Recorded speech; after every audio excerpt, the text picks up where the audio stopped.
4 மாதங்கள் சான்றிதழ் கல்வியாகவும் நம் இல்லம் தேடி வந்து அளித்து வருகிறது. இந்த சிறப்பான செய்தியினை நமது உறவுகளிடமும் நட்புகளிடமும் பகிர்ந்து அனைவரும் உடல் நலத்துடன் ஆரோக்கியமாக அமைதியாக வாழ நம்மால் ஆன சிறு உதவியினை செய்வோம்.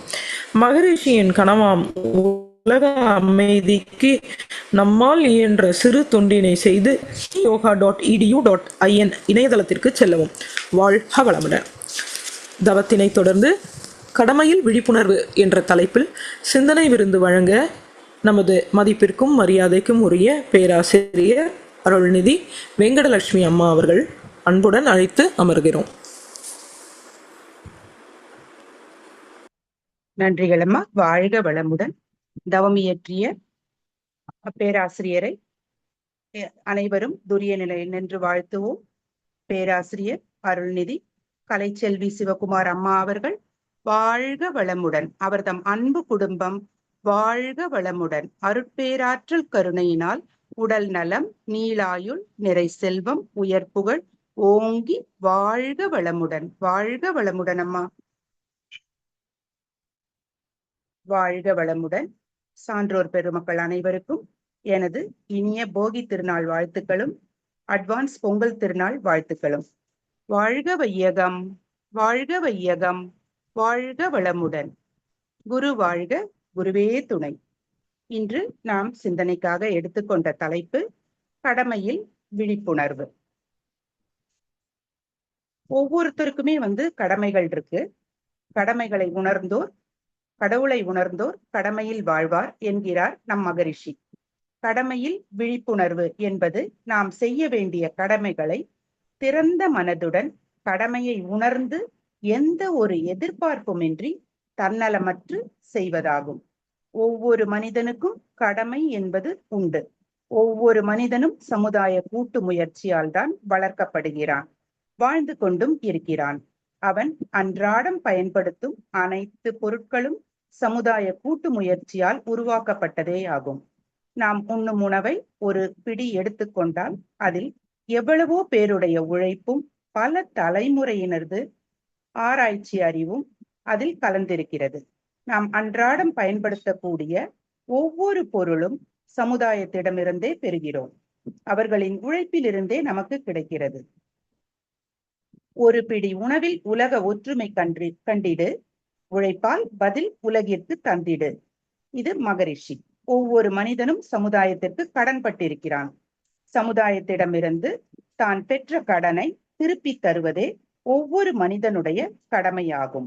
ஒவ்வொருவரும் உடலாற்றலையும் அறிவாற்றலையும் கொண்டு தேவைக்கும் வாய்ப்புக்கும் ஏற்றவாறு கடமையாற்ற வேண்டியது அவசியம். அத்தகைய கடமையை விழிப்புணர்வோடு செய்ய வேண்டும் என்பது நம் குருபிரானின் கருத்து.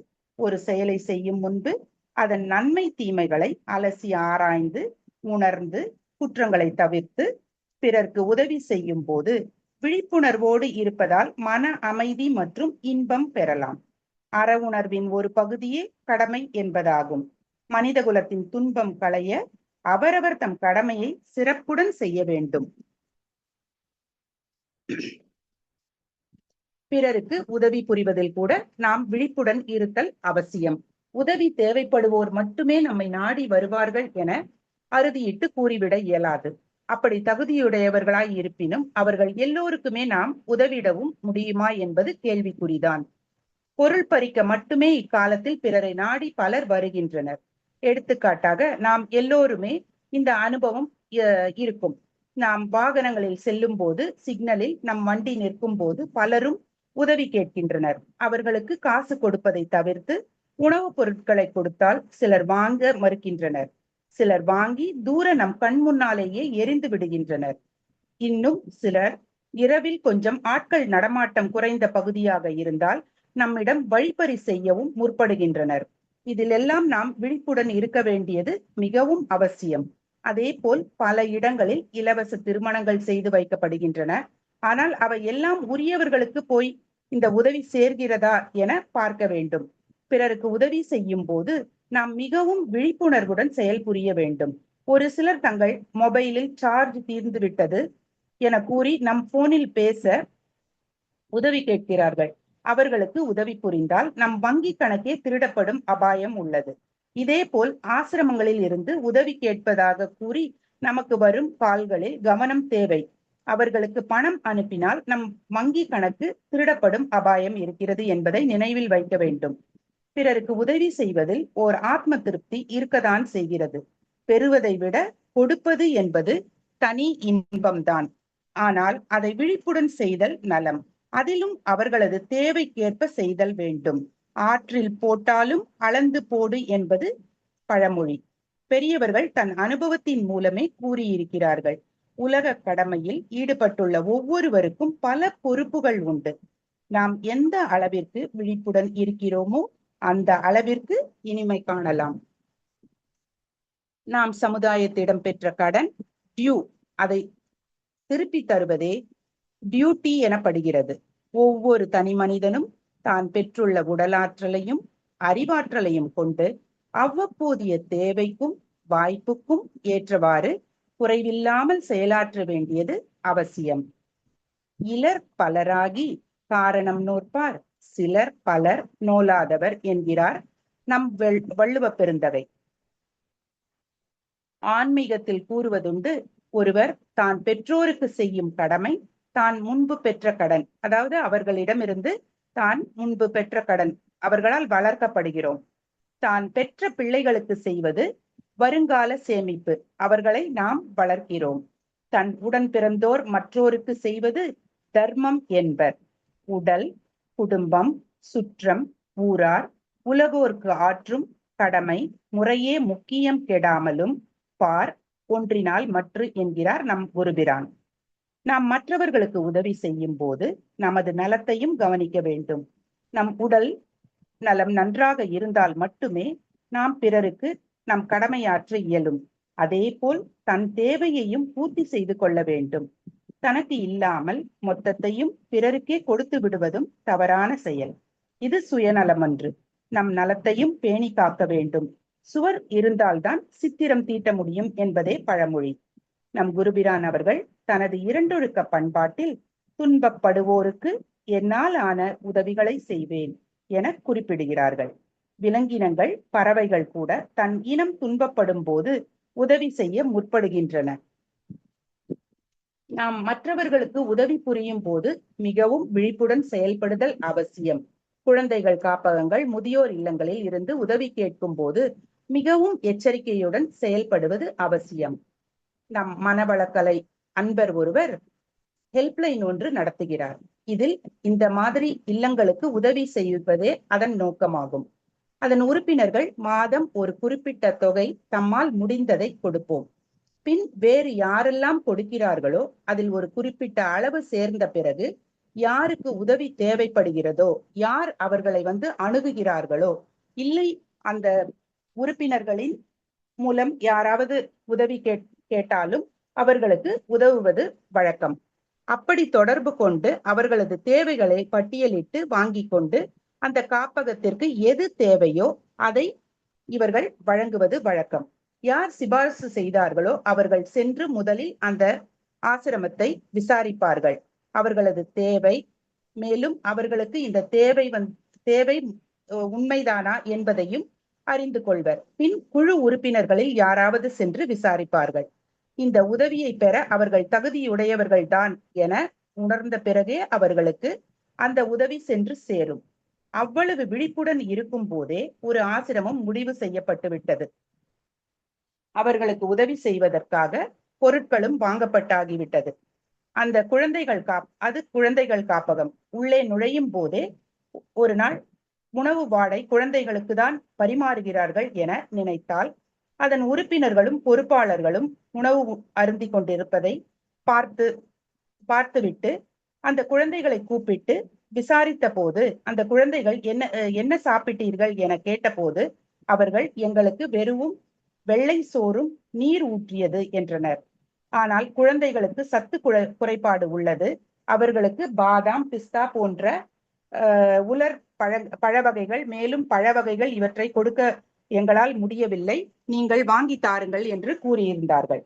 ஆனால் அவர்களுக்கு அதை கொடுக்காமல் இவர்கள் உண்டு கொண்டிருப்பதை பார்த்ததும் அந்த ஹெல்ப்லைனை சேர்ந்தவருக்கு ஒரே ஆச்சரியம், என்ன செய்வது என்றே புரியவில்லை. ஆகவே அவர் திரும்பி வந்து விட்டார். பின் அந்த பொருட்கள் அனைத்தும் வேறு ஒரு ஆசிரமம் தேர்வு செய்யப்பட்டு அவர்களுக்கு அந்த உதவிகள் கிடைக்குமாறு செய்யப்பட்டது.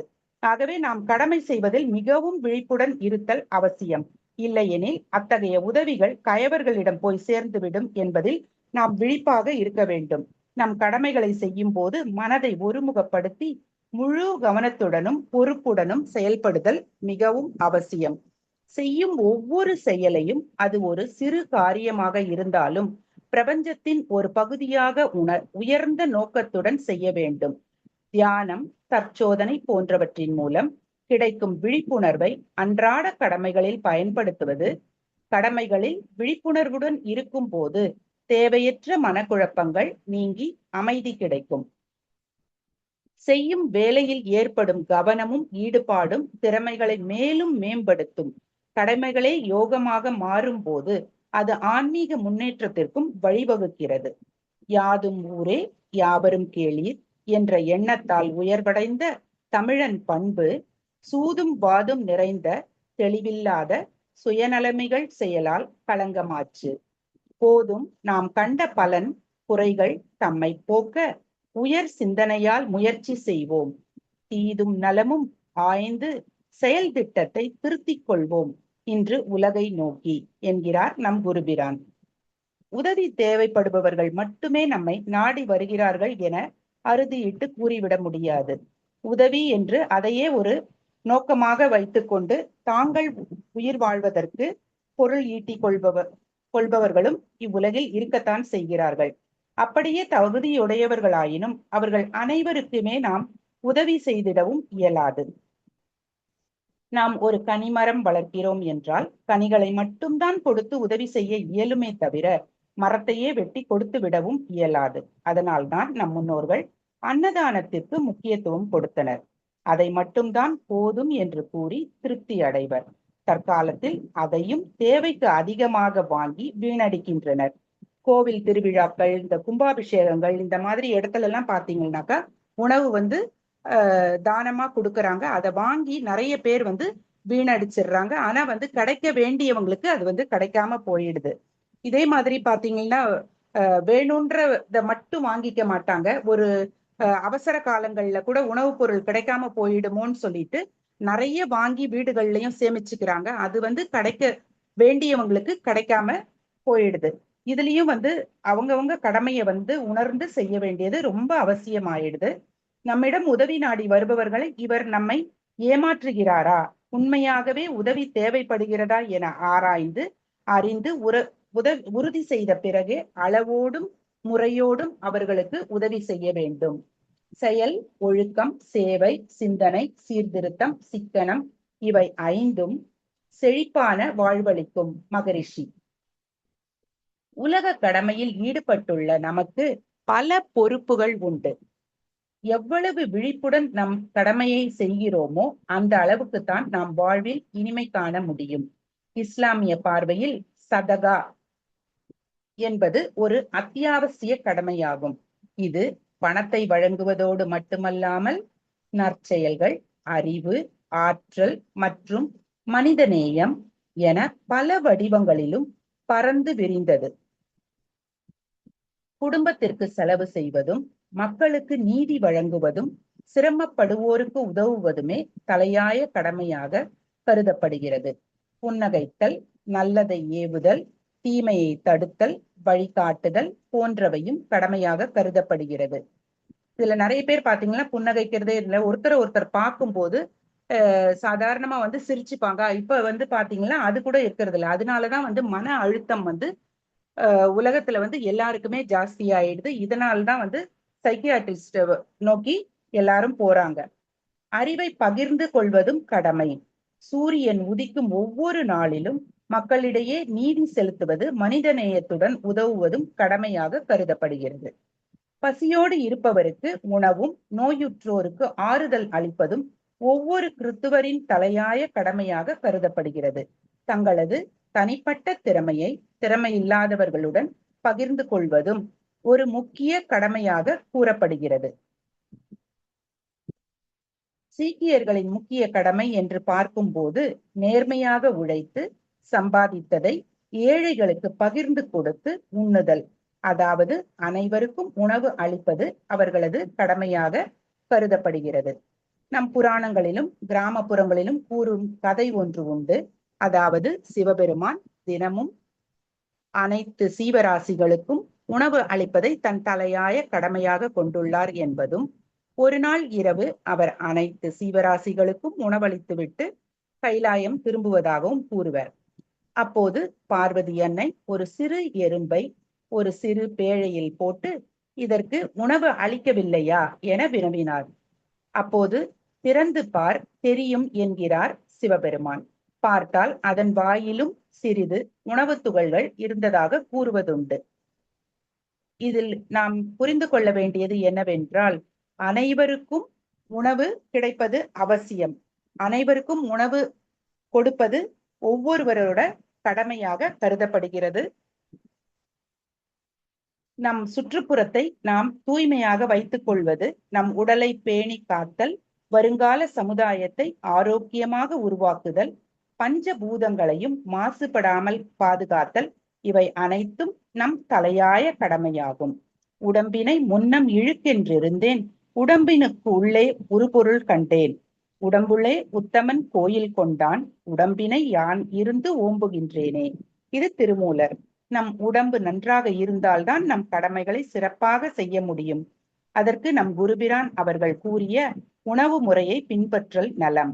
மேலும் பாக்கெட்டில் அடைத்து ரசாயனம் கலந்த உணவு பண்டங்களை உண்பதையும் நம் குழந்தைகளுக்கு வாங்கி தருவதையும் தவிர்த்தல் நலம் பயப்பதாக இருக்கும். அதே போல் நம் குருபிரான் அருளிய காயகல்பக்கரை, உடற்பயிற்சி, தியானம் இவற்றை செய்து நாம் உடலை நல்ல முறையில் பேணி காத்தல் அவசியம். அதுவும் நம் கடமைகளில் ஒன்றுதான். ஒருவர் தம் பொறுப்புகளை உணர்ந்து அவற்றை சரிவர செய்வதுடன் சமுதாயத்தின் நல்வாழ்விற்காகவும் தனிப்பட்ட மேம்பாட்டிற்காகவும் விழிப்புடன் செயல்பட வேண்டும். மேலும் திறந்த மனதுடன் பிறர் கருத்துக்களை கேட்டு உணர்ந்து சூழ்நிலைக்கு ஏற்ப தன்னை மாற்றிக்கொள்ளல் நலம்.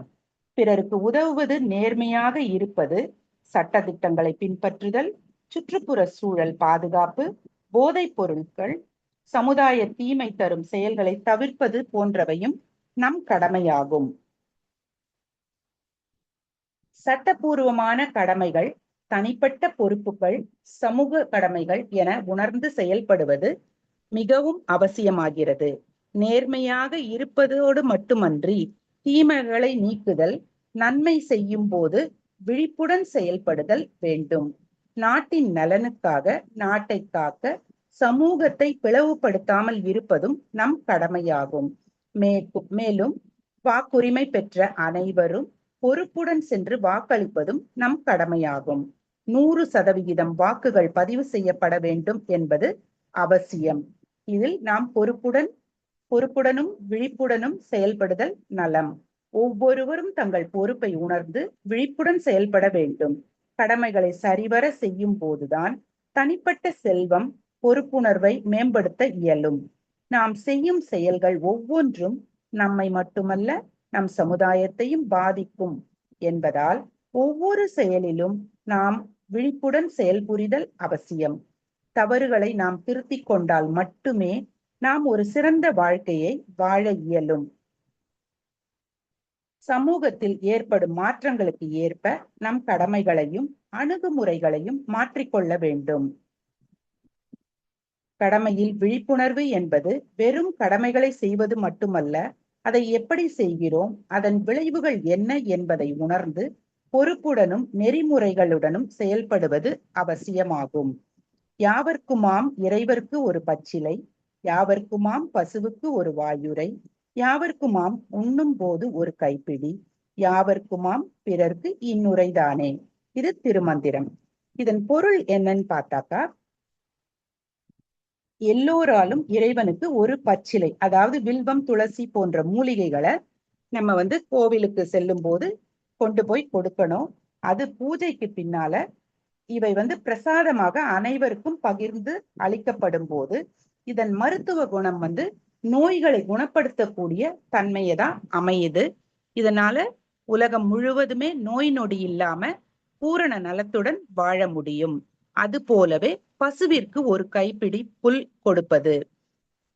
பசுவை நாம் வீட்டில் வைத்து பராமரிக்க முடியாது. இந்த பசுக்கு ஒரு ஏதாவது உணவு அளிப்பது நம் தலையாய கடமையா நம்ம எடுத்து செயல்படுத்தணும். நம்மால் பசுக்களை பராமரிக்க இயலாவிட்டாலும் அதற்கு உண்டான தீவனங்களை வாங்கி வழங்குவதன் மூலம் பசுவதையை தடுக்க இயலும். இது நமது தலையாய கடமை. நாம் உணவு உட்கொள்ளும் போது ஒரு ஏழைக்கு உணவு கொடுப்பது என்பது நம் முக்கிய கடமையா அந்த காலத்துல கருதப்பட்டது. வீட்டு வாசல்ல திண்ணை, அதில் நீர், உணவு தேவைப்படுவோருக்கு உணவு என வழிப்போக்கர்களுக்கு கொடுத்து உதவினார்கள். ஆனால் தற்போது அது செய்ய முடியாம இப்ப அடுக்குமாடி குடியிருப்புகளா போயிடுச்சு. அதனால நம்மளால அதெல்லாம் செய்ய முடியல. ஆனாலும் நம்ம என்ன பண்ணலாம்னாக்கா, ஆசிரமங்கள் வைத்து நடத்துவோருக்கு அவங்களுக்கு பொருளுதவி அளிப்பதன் மூலம் ஆங்கோர் ஏழைக்கு உணவிடலாம். எளிமையான கடமைகள் என்று அறத்தையும் உயிர்களிடத்து அன்பையும் வலியுறுத்தினர் நம் முன்னோர்கள். இது இறை வழிபாடு மற்றும் மனிதநேயம் சார்ந்த எளிய கடமையாக போற்றப்படுகிறது. கடமை மற்றும் அதில் விழிப்புணர்வுடன் இருத்தல் பற்றி பல்லாயிரம் ஆண்டுகளுக்கு முன்பே நம் முன்னோர்கள் கூறி சென்றுள்ளனர். இதையெல்லாம் நாம் ஒழுங்காக பின்பற்றினாலே உலகம் நம் மகரிஷியின் விருப்பத்திற்கிணங்க மாறி ஓர் அமைதி பூங்காவாக திகழும் நாள் வெகு தூரத்தில் இல்லை. முக்கியமாக மகரிஷியை குருவாக பெற்ற நாம் அனைவரும் பாக்கியசாலிகள். அதை உணர்ந்து வேதாத்திரியத்தை உலகம் முழுவதும் பரப்புவதை நம் கடமையாக கொண்டாலே போதும். அனைத்து மக்களும் விழிப்புணர்வுடன் செயல்பட இது உதவியாக இருக்கும். இத்துடன் என்னுடைய சிற்றுரையை நிறைவு செய்து கொள்கிறேன்.